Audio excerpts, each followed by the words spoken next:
J'ai attendu longtemps. Très longtemps. Trop longtemps.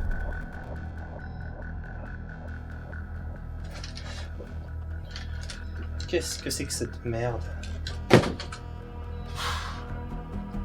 Bon écoute, à un moment va falloir rentrer, hein. Eh oh.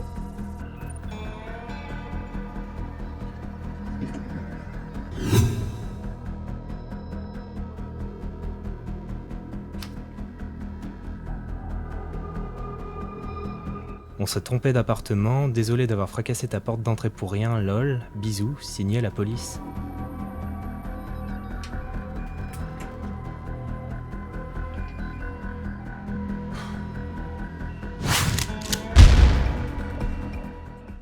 Bonjour à tous et à toutes.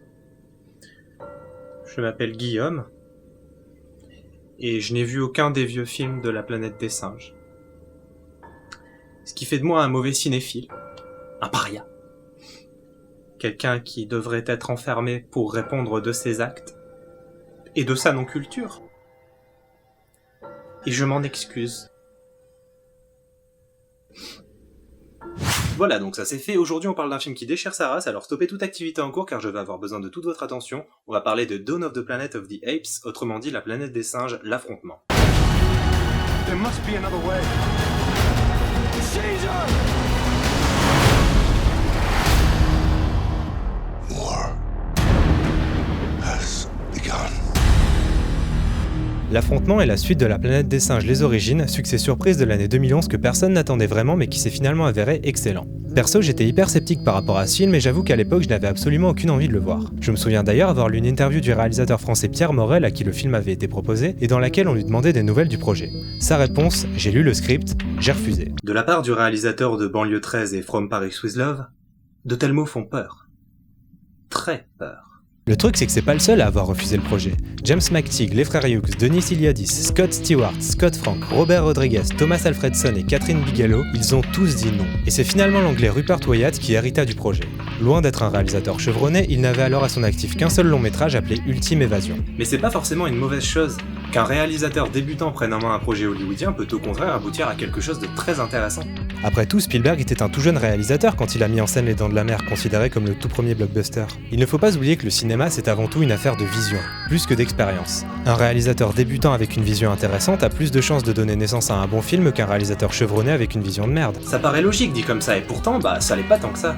Ce n'est pas parce qu'un réalisateur n'a pas l'habitude des blockbusters, ou tout simplement des longs métrages, qu'il ne parviendra pas à faire un film correct, voire très bon. Regardez District 9 de Neil Blomkamp. Je considère ce film comme un chef-d'œuvre, et pourtant c'est le premier de son réalisateur. Pareil pour Moon de Duncan Jones, qui est soit dit en passant le fils de David Bowie. Je suis sûr que vous arriverez à replacer cette petite anecdote dans une conversation un de ces jours.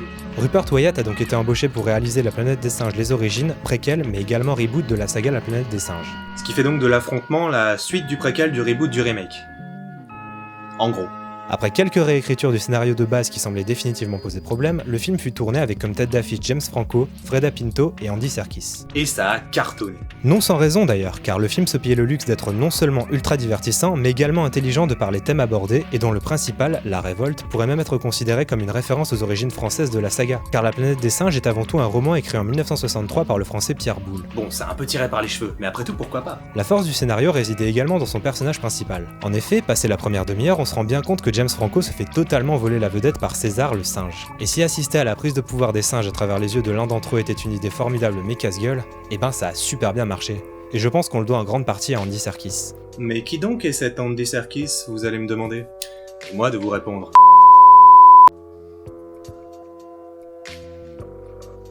Excusez-moi. Andy Serkis est un acteur anglais qui s'est spécialisé dans la motion capture après avoir interprété Gollum dans Le Seigneur des Anneaux. Grand ami de Peter Jackson, il a également joué deux rôles dans son King Kong, à savoir le cuisinier Lumpy et Kong lui-même. Il a aussi interprété Haddock dans le Tintin de Spielberg, ainsi que Monkey, le personnage principal du jeu vidéo Enslaved, que je conseille d'ailleurs à tous les geeks qui m'écoutent. Je sais que vous êtes là, les gars. Bref, il fait partie de ces acteurs que tout le monde connaît sans vraiment le savoir, ce qui me fait beaucoup de peine. C'est pourquoi je vous propose 15 secondes d'Andy Serkis gracieusement offertes par toute l'équipe de Subjectivement Objectif.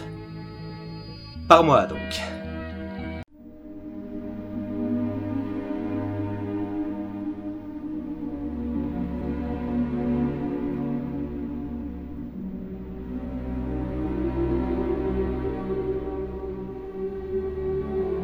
Son interprétation de César dans Les Origines était à tomber par terre. C'est juste incroyable le panel d'émotions qu'il parvenait à nous faire ressentir simplement à travers son regard, et je pense que le film lui doit énormément. Après ce succès, Rupert Wyatt commença à travailler sur une suite, mais abandonna le projet après quelques mois pour être remplacé par Matt Reeves, réalisateur de l'excellent Cloverfield sorti en 2008. On y retrouverait donc Andy Serkis dans le rôle de César, mais pas James Franco ni Freida Pinto, le scénario se concentrant sur d'autres personnages tels que Dreyfus joué par Gary Oldman.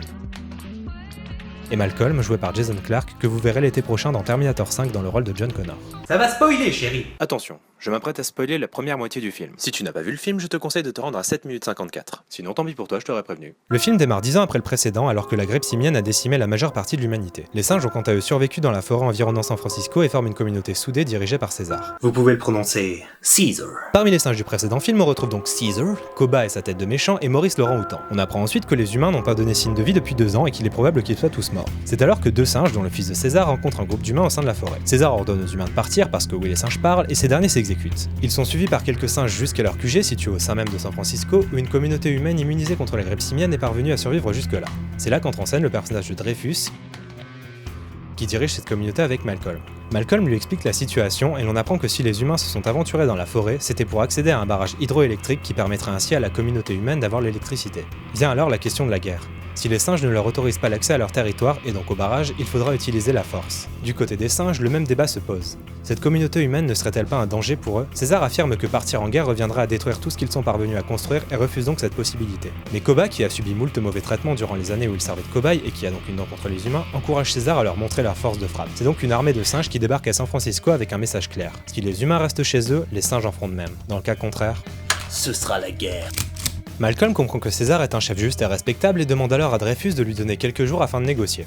Il part donc avec un groupe comprenant entre autres sa copine Ellie, son fils Alexander et Carver que j'appellerai Connor car ça lui va très bien. César autorise donc les humains à venir sur le barrage à la seule condition qu'ils abandonnent leurs armes. Parvenant à passer outre leur méfiance mutuelle, ils en viennent même à se respecter jusqu'à ce qu'on se rende compte que Connor a outrepassé le marché en ayant pris un fusil avec lui. Mais ce n'est pas le seul problème, car Koba, qui est bien décidé à se venger des humains, part en ville et tombe sur un impressionnant stock d'armes. Malcolm parvient à racheter la faute de Connor et César donne un jour aux humains pour finir ce qu'ils ont à faire à condition que Connor s'en aille. C'est alors que Koba revient de son expédition et défie César en affirmant que ce dernier préfère les humains à sa propre famille. César n'apprécie pas trop et décide de se mettre sur la gueule avec Koba. Il sort vainqueur du combat, mais il est clair que les deux singes sont désormais ennemis. Suite à cet incident, les travaux du barrage prennent fin et l'électricité est rétablie. De son côté, Koba retourne en ville où il vole un fusil et tue 2 hommes, puis retrouve Connor en pleine forêt et le tue.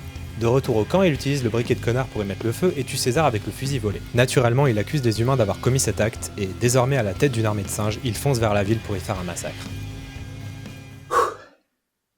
C'est un excellent film. Et ce, à tous les niveaux. Matt Reeves signe là un très grand blockbuster, maîtrisé de bout en bout. Le genre de film qui vous rappelle pourquoi vous aimez le cinéma. Visuellement déjà, c'est sublime. La majestuosité des décors alliée à une photographie au style documentaire très soignée rend le film extrêmement beau et impressionnant, tout en étant réaliste. Le tout est appuyé par la superbe mise en scène de Matt Reeves qui fait grimper la tension petit à petit pour la laisser exploser pendant une dernière demi-heure dantesque, comptant notamment un plan séquence absolument bluffant dans lequel Malcolm tente d'éviter les singes qui saccagent son appartement. Cette séquence est complètement dingue. Et en ce qui concerne la performance capture, elle ne m'a jamais autant bluffé.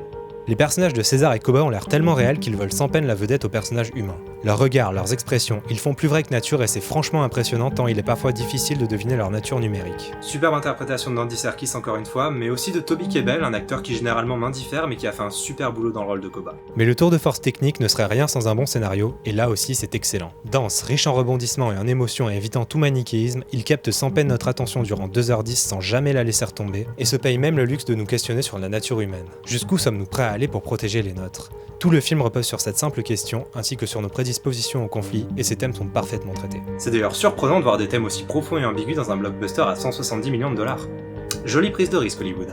Tu me plais quand t'es comme ça. Pour ce qui est des personnages humains, ils sont bien sûr en retrait par rapport aux singes, mais restent tout de même attachants et sont campés par des acteurs talentueux qui leur apportent beaucoup de profondeur. Seul petit bémol concernant Gary Oldman, dont le personnage est au final très peu présent, ce qui est assez dommage vu son talent. Néanmoins, il parvient à tirer son épingle du jeu pendant un plan d'une dizaine de secondes où il nous rappelle qu'il est un acteur exceptionnel. 10 secondes. Sacré Gary.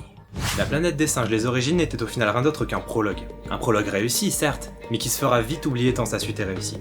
L'affrontement est une véritable fresque épique, riche en sensations fortes, mais qui parvient toujours à rester profondément touchante et humaine. C'est un blockbuster comme on en voit peu, parfait dans son fond comme dans sa forme, et c'est le meilleur que j'ai pu voir cette année. Voilà, c'était mon avis plus que positif sur la planète des singes, l'affrontement. N'hésitez pas à liker la page Facebook et à vous abonner à ma chaîne. Avant qu'on se quitte, je crois qu'un petit hommage à un grand acteur est plus que bienvenu. Je parle bien sûr de Robin Williams, qui avec des films comme Hook, Madame Doubtfire ou Jumanji, a dû bercer l'enfance de pas mal d'entre nous, mais n'oublions pas qu'il était aussi un grand acteur dramatique, et qu'il a su nous le prouver avec des films comme Le Cercle des Poètes Disparus ou Insomnia, pour ne citer que. N'oublions pas cet homme, et n'oublions pas ses films. Je vous dis à bientôt.